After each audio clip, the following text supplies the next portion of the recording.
ஒன்று குறிப்பேடு அதிகாரம் 15. உடன்படிக்கை பேழை எருசலேமுக்கு கொண்டு வரப்படல்.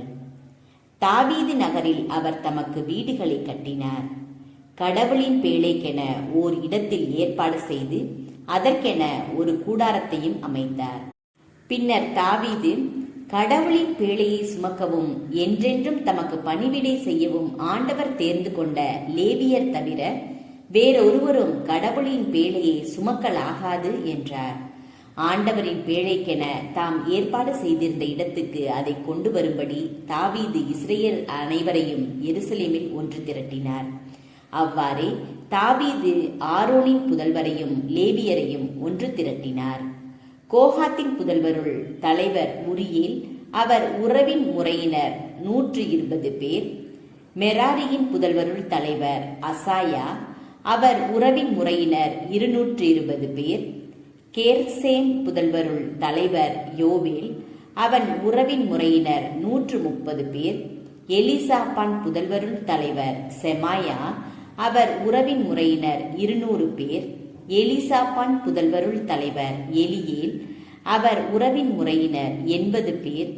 உசியேல் புதல்வருள் தலைவர் அமினதாபு, அவர் உறவின் முறையினர் 112 பேர். தாவீது குருக்களாகிய சாதோக்கு, அபியத்தார் ஆகியோரையும் லேவியராகிய உரியேல், அசாயா, யோவேல், செமாயா, எலியேல், அமினதாபு ஆகியோரையும் வரவழைத்தார். தாவீது அவர்களை நோக்கி, நீங்கள் லேவியரின் மூதாதையர் வீட்டு தலைவர்கள். ஆண்டவராகிய கடவுளின் பேழைக்கென நான் ஏற்பாடு செய்துள்ள இடத்திற்கு அதை கொண்டு வரும்படி நீங்களும் உங்கள் உறவின் முறையினரும் உங்களை தூய்மைப்படுத்திக் கொள்ளுங்கள். முன்பு ஒருமுறை நீங்கள் சுமக்காததால் நம் கடவுளாகிய ஆண்டவர் நமக்குள் அழிவு உண்டாக செய்தார். ஏனெனில் நாம் அவர் கட்டளைப்படி செயல்படாமல் போனோம் என்றார். எனவே குருக்களும் லேவியரும் இஸ்ரேலின் கடவுளாகிய ஆண்டவரின் பேழையை கொண்டு வர தங்களை தூய்மைப்படுத்திக் கொண்டார்கள். பின்பு லேவியர் மோசேயின் கட்டளையாக தந்த ஆண்டவரது வாக்கின்படி கடவுளின் பேழையை அதன் தண்டுகளால் தங்கள் தோள் மேல் சுமந்து வந்தனர். தாவீது லேவியரின் தலைவர்களிடம் தங்கள் உறவின் முறையிலிருந்து தம்ரு, சுரமண்டலம், கைத்தாளம் ஆகிய கருவிகளை இசைத்து மகிழ்ச்சி ஒளி எழுப்பக்கூடிய பாடகரை நியமிக்க கட்டளையிட்டார்.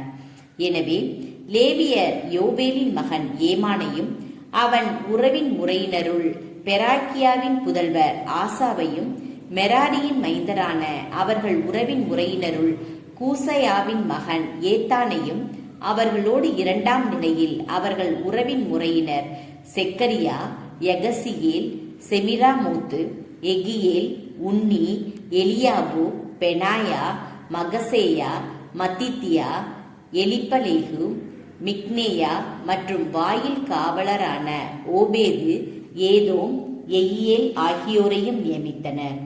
பாடகரான ஏமான், ஆசாபு, ஏத்தான் ஆகியோரை வெண்கல கைத்தாளங்கள் ஒலிக்கச் செய்வார்கள். செக்கரியா, அசியேல், செமிரா, மூத்து, எகியேல், உன்னி, எலியாபு, மகசேயா, பெனானாயா ஆகியோர் அளமூத்து இசையில் தம்புருகளை வாசிப்பார்கள். மத்தித்தியா, எலிப்பலேகு, மிக்னேயா, ஒபேது, ஏதோம், எயியேல், அசசியா ஆகிய உச்ச தோணியில் சுரமண்டலங்கள் வாசிப்பவர்கள். லேவியர் தலைவர் கெனனியா இசையில் தேர்ச்சி பெற்றவராகையால் அவர் இசை கற்பிக்க வேண்டும்.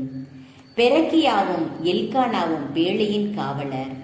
குருக்களான செபனியா, யோசபாத்து, நெத்தனியேல், அமாசாய், செக்கரியா, பெனாயா, எலியேசர் ஆகியோர் கடவுளுடைய பேழைக்கு முன்பாக எக்காலங்களை ஊதியவர்கள்.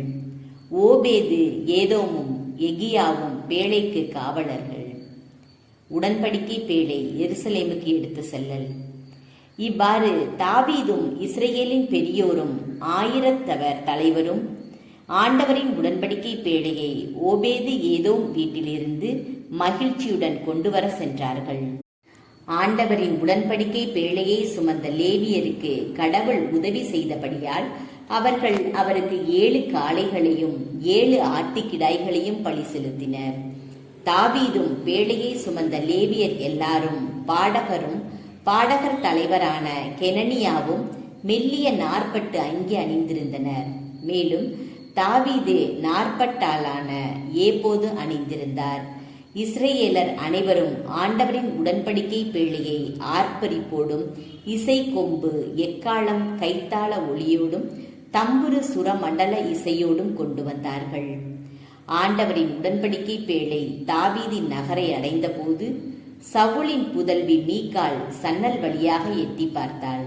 அப்பொழுது தாவீது அரசர் அக்களித்து ஆடிக்கொண்டிருந்ததைக் கண்டு அவரை தன்னுள்ளத்தில் இகழ்ந்தாள்.